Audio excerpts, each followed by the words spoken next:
The top 9 strongest Pokemons in AG.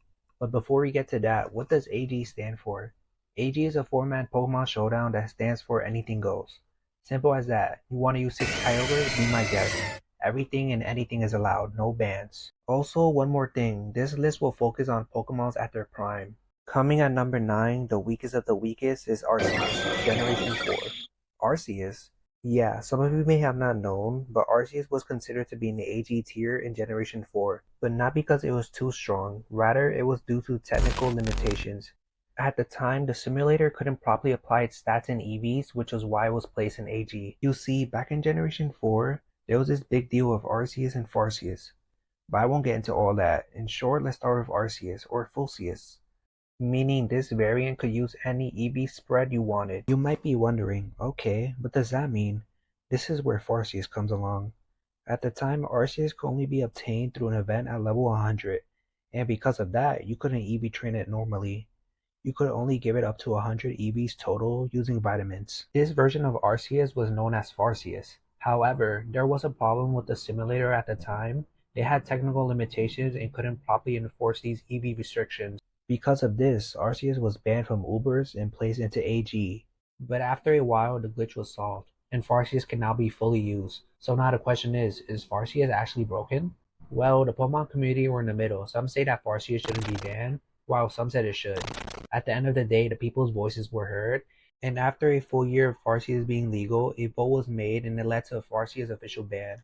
If Farseus was banned, just imagine how Fulseus aka Arceus would be in the meta. At the moment, Farseus stats were like nothing you ever seen before. A base stats of 720, that's 40 more than these guys.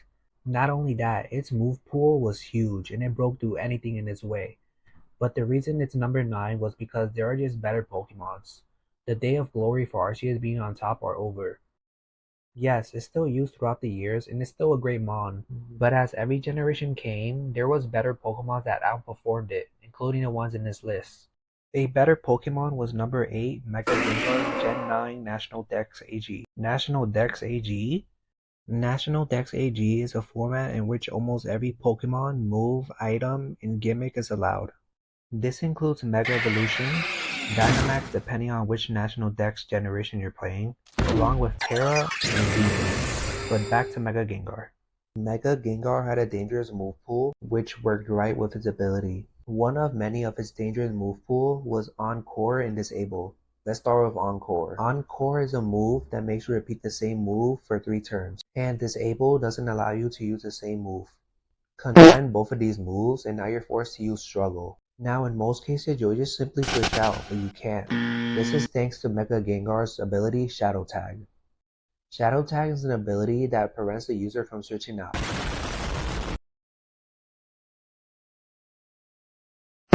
Now, you should keep in mind that there are ways to counter Shadow Tag like certain abilities, items, moves, and types, as well as Z moves or Dynamax moves, so be cautious. The main reason Mega Gengar is in AG is because of its ability.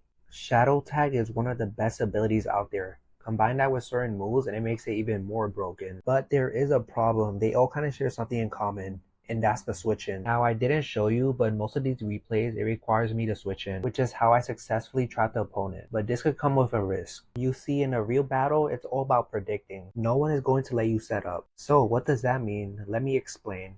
In this game, we see Ho-Oh's HP is pretty low, so we are going to predict that it goes for recover. So we switch out to Mega Gengar and we were right, and now we basically get a free knockout. If you really think about it, if the opponent uses a status move and is slower than Mega Gengar, it just means they lose. But let's take this scenario. Yveltal is in play and hazards are up. Let's say we predict it goes for Defog or it goes for Roost, since its HP is pretty low. We have 2 reasons why it uses a status move. Well, we are wrong. The opponent gets an easy kill because it predicted our prediction. So now do you see where I'm going with this? It's pretty much a 50-50. You can lead with Mega Gengar, but you should be careful because its stats aren't the best, especially its HP, defense, and special defense. But still, Mega Gengar is a huge threat everyone must worry about. So be prepared to play the mind games. Number 7, Sharinja, National Dex AG. Now, some of you may hate me for giving it such a low rating, but Shedinja isn't that special. You may have seen these videos of how Terra Electric Air Balloon Shedinja is broken and how nothing could hit it, but it's not that hard to knock it down. It's actually quite easy. But before we get to that, I'll explain what Terra Electric Air Balloon Shedinja is. Let's start with Shedinja's ability, Wonder Guard. Wonder Guard is an ability that only allows you to take damage on super effective moves. Kind of. This means Shedinja only has 5 weaknesses, being Fire, Flying, Rock, Ghost, and Dark. But this is where Terra comes along. Terra allows you to switch to any type.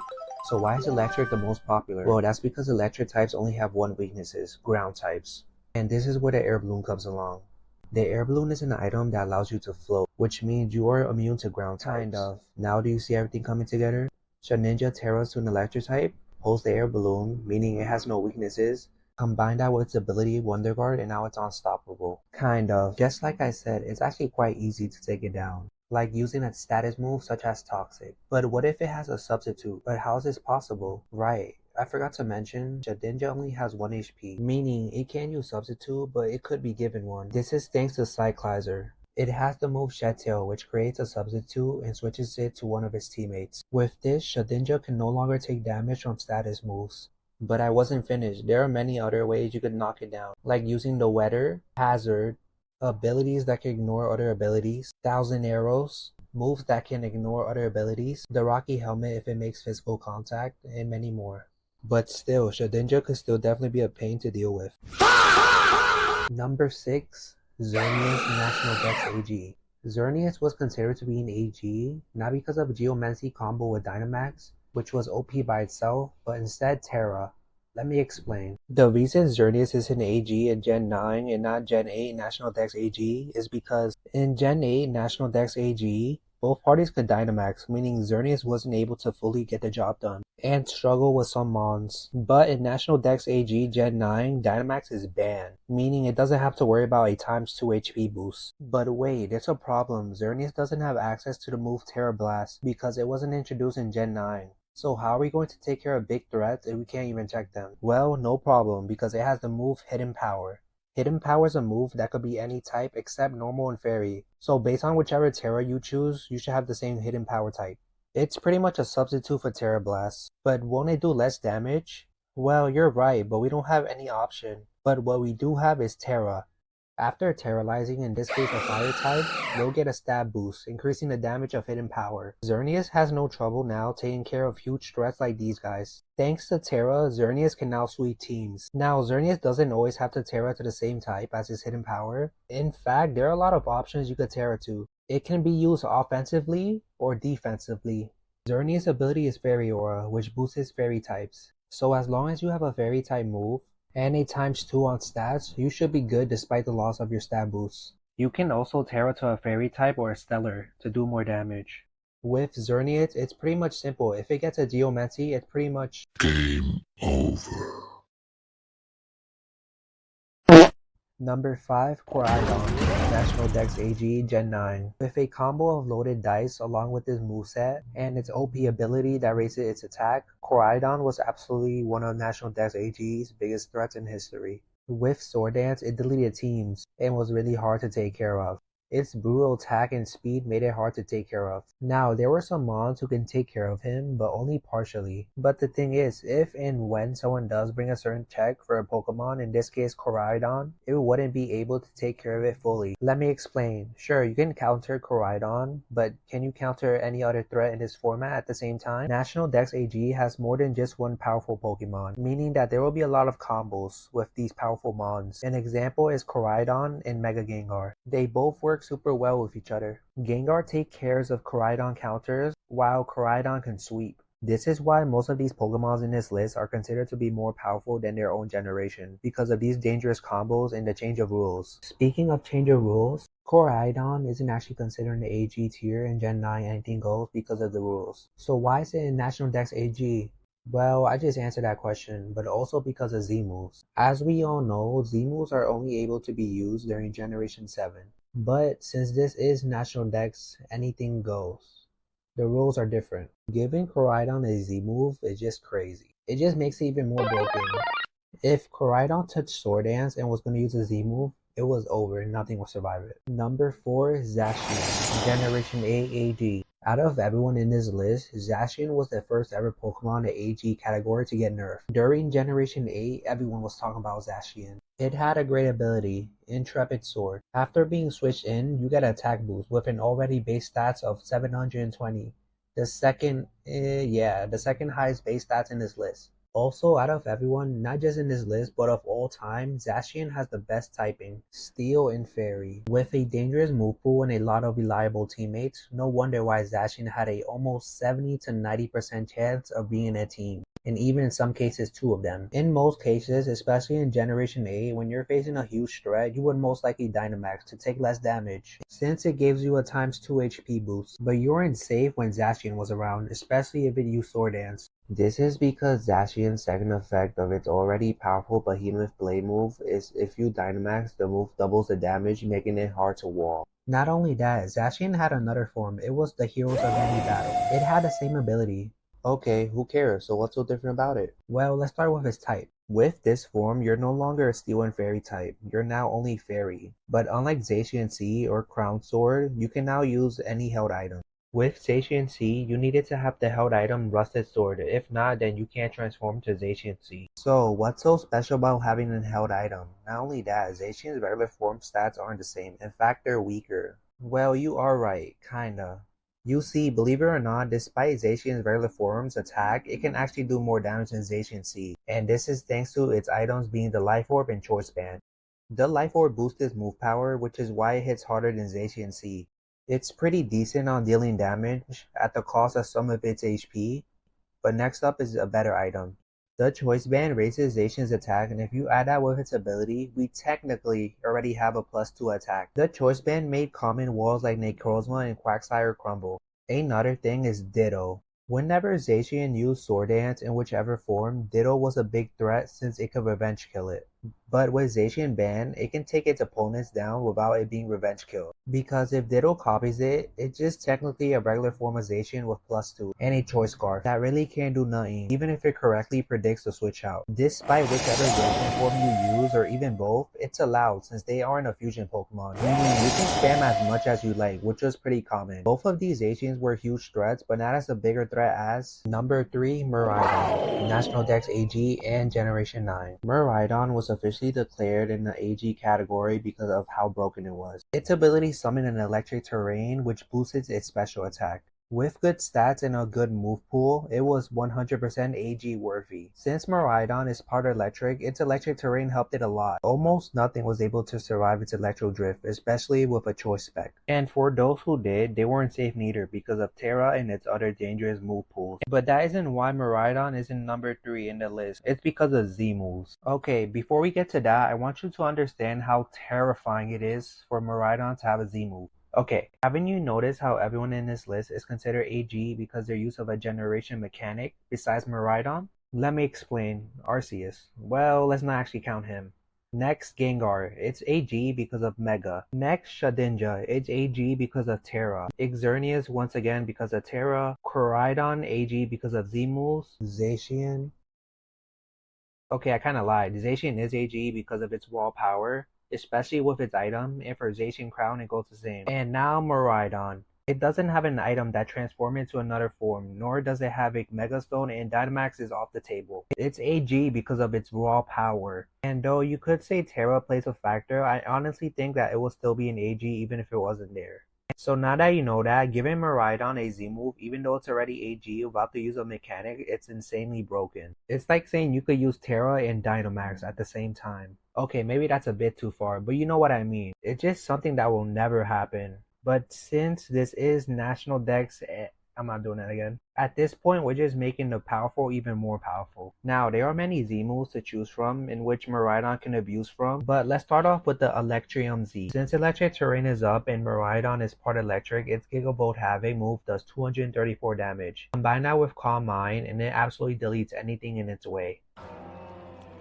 Is that so, Tinglu? Well, its next Z move is Dragonium Z. And this is the most likely Z move it'll use. Even though electric terrain doesn't boost dragon types, it still does serious damage, even having a chance to one-shot Ting Lu after a Calm Mind despite Ting Lu's ability. Also, there isn't any drawbacks. You see, after Miraidon uses Draco Meteor, its special attack lowers, meaning its moves won't hit as hard as they're supposed to. But with Devastating Drake, we don't have to worry about a -2 special attack. Also, we don't have to worry about missing, which can happen to the unfortunate. There was nothing that could get in Miraidon's way. And just like Zacian, you can use as many Miraidons you like, meaning one can hold a Z move, the other could Terra, but you should save your Terra for a better Pokemon, which is Number 2, Calyrex Shadow Rider, Generation 9 and National Dex AG. Calyrex is one of the fastest Pokemon sweepers in this list. I'm not talking about priority moves, Arceus. With good stats and a overwhelming ability, Calyrex was Generation 9's first ever Pokemon to be considered in the AG tier. Unlike in Generation 8, Calyrex wasn't considered AG worthiness since it was walled by Dark types, like these guys, and also because Dynamax was a problem.